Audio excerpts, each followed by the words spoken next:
ಸಂಸತ್ತಿನಲ್ಲಿ ಕಂಟಿನ್ಯೂ ಆಗಿದೆ. ತಮಿಳುನಾಡಿನ ಹೋರಾಟದ ವಿರುದ್ಧ ರಾಜ್ಯದ ಸಂಸದರು ಕೂಡ ತಿರುಗಿ ಬಿದ್ದಿದ್ದಾರೆ. ರಾಜ್ಯದ ಸಂಸದರು ಒಗ್ಗಟ್ಟಾಗಿದ್ದಾರೆ. ಸಂಸತ್ತಲ್ಲಿ ತಮಿಳುನಾಡಿನ ಸುಳ್ಳು ಆರೋಪಕ್ಕೆ ತಿರುಗೇಟು ಕೊಡ್ತಿದ್ದಾರೆ. ತಮಿಳುನಾಡಿನ ಕಿತಾಪತಿ ವಿರುದ್ಧ ಹೋರಾಟಕ್ಕೂ ರೆಡಿಯಾಗಿದ್ದಾರೆ.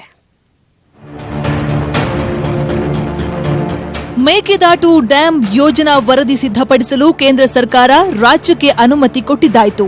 ಆದರೆ ಇದನ್ನು ವಿರೋಧಿಸಿ ತಮಿಳುನಾಡಿನ ಸಂಸದರು ಕಳೆದ 3 ದಿನಗಳಿಂದ ಸಂಸತ್ತಿನಲ್ಲಿ ಪ್ರತಿಭಟನೆ ನಡೆಸುತ್ತಾ ಇದ್ದಾರೆ. ತಮಿಳುನಾಡಿನ ಈ ಕಿತಾಪತಿ ವಿರುದ್ಧ ರಾಜ್ಯದ ಸಂಸದರು ಕೂಡ ಒಗ್ಗಟ್ಟಿನ ಹೋರಾಟ ಮಾಡಿದ್ದಾರೆ. ಇವತ್ತು ಕೇಂದ್ರ ಸಚಿವ ಡಿವಿ ಸದಾನಂದಗೌಡ ಅವರ ದೆಹಲಿ ನಿವಾಸದಲ್ಲಿ ಸಚಿವ ಡಿಕೆಶಿ ನೇತೃತ್ವದಲ್ಲಿ ರಾಜ್ಯದ ಸರ್ವಪಕ್ಷ ಸಂಸದರ ಸಭೆ ನಡೆಯಿತು. ದೇವೇಗೌಡ, ಖರ್ಗೆ, ನಿರ್ಮಲಾ ಸೀತಾರಾಮನ್ ಸೇರಿದಂತೆ ರಾಜ್ಯದ ಸಂಸದರು ಸಭೆಯಲ್ಲಿ ಹಾಜರಿದ್ದರು. ತಮಿಳುನಾಡಿನ ವಿರೋಧಕ್ಕೆ ಪ್ರತಿಯಾಗಿ ಇದೇ 27ರಂದು ರಾಜ್ಯದ ಸಂಸದರು ಸಂಸತ್ತಿನ ಗಾಂಧಿ ಪ್ರತಿಮೆ ಬಳಿ ಪ್ರತಿಭಟನೆ ಮಾಡೋಕೆ ನಿರ್ಧರಿಸಿದ್ದಾರೆ. ನಾವೆಲ್ಲರೂ ಸೇರಿಕೊಂಡು ಒಟ್ಟಾಗಿ ಯಾವುದೇ ರಾಜಕೀಯ ಪಕ್ಷಭೇದಗಳಿಲ್ಲದೆ ಎಲ್ಲರೂ ಒಟ್ಟಾಗಿ ರಾಜ್ಯದ ಹಿತಾಸಕ್ತಿಯನ್ನು ಕಾಪಾಡಬೇಕು ಅಂತ ಹೇಳುವಂಥ ನಿಶ್ಚಯಗಳನ್ನು ಮಾಡಿದ್ದೇವೆ. ಲೋಕಸಭೆಯ ಒಳಗೂ ಹೊರಗೂ ನಮ್ಮ ಹೋರಾಟಗಳನ್ನು ಮುಂದುವರಿಸಬೇಕು. ಕೇವಲ ಕುಡಿಯುವ ನೀರು ಮತ್ತು ಪವರ್ ಜನರೇಷನ್ಗಿರುವಂಥದ್ದು ಇದು ನಮ್ಮ ಸಂವಿಧಾನಾತ್ಮಕವಾದಂಥ ನಮ್ಮ ಹಕ್ಕು. DPR ತಯಾರು ಮಾಡಲಿಕ್ಕೆ ಹೇಳಿದ ಹಿನ್ನೆಲೆಯಲ್ಲಿ ಆ ಕೆಲಸಗಳನ್ನು ಮುಂದುವರಿಸುವಂಥದ್ದನ್ನು ರಾಜ್ಯ ಸರ್ಕಾರ ಮಾಡ್ತದೆ. ಲೋಕಸಭೆಯಲ್ಲಿ ನಮ್ಮ ತಮಿಳುನಾಡಿನ ಮಿತ್ರರು ಒಂದಷ್ಟು ಪ್ರತಿಭಟನೆಗಳನ್ನು ಮಾಡುವಂಥ ಸಂದರ್ಭಗಳಲ್ಲಿ ಅದರಲ್ಲಿ ನಾವು ತಗೊಳ್ಬೇಕಾದಂಥ ನಿಲುವುಗಳ ಬಗ್ಗೆ ಕೂಡ ಇವತ್ತು ನಾವು ಚರ್ಚೆಗಳನ್ನು ಮಾಡಿದ್ದೇವೆ.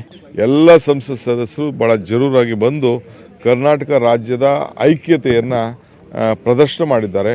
ನಾವು ಹೋರಾಟಕ್ಕಿಂತ ನಮ್ಮ ಹಕ್ಕಿದು, ನಮ್ಮ ಭೂಮಿಲಿ 27ಕ್ಕೆ ಅವರು ಪಾರ್ಲಿಮೆಂಟ್ ಮೆಂಬರಲ್ಲಿ ಗಾಂಧೀಜಿಯವರು ಒಂದು ಪ್ರತಿಮೆ ಇದೆ, ಅಲ್ಲಿ ಅವರೆಲ್ಲ ಕೂತ್ಕೊಂಡು ಅವ್ರದೇ ಆದಂಥ ಪಾರ್ಲಿಮೆಂಟ್ ಮೆಂಬರ್ಸ್ ಎಲ್ಲ ಸೇರಿ ಒಂದು ತೀರ್ಮಾನಕ್ಕೆ ಬಂದಿದ್ದಾರೆ.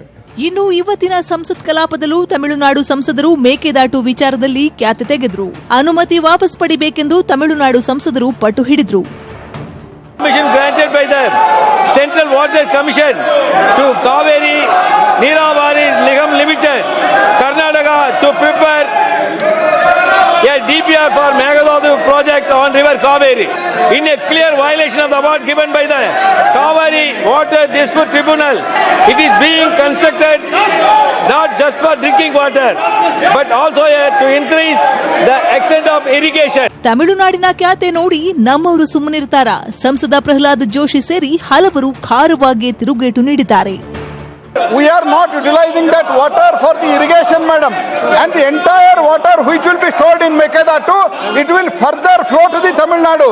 Whatever the claim is, it is a drinking water project, madam.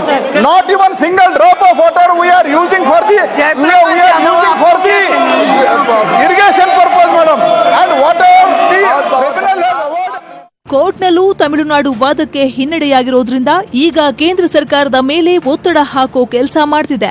ಅದೇನೇ ಇರಲಿ, ನಮ್ಮ ಹಕ್ಕುಗಳಿಗಾಗಿ ರಾಜ್ಯದ ಸಂಸದರು ಒಗ್ಗಟ್ಟಿನ ಪ್ರದರ್ಶನ ಮಾಡಿರೋದು ಮಾತ್ರ ಉತ್ತಮ ಬೆಳವಣಿಗೆ. Bureau report, news 18 Kannada.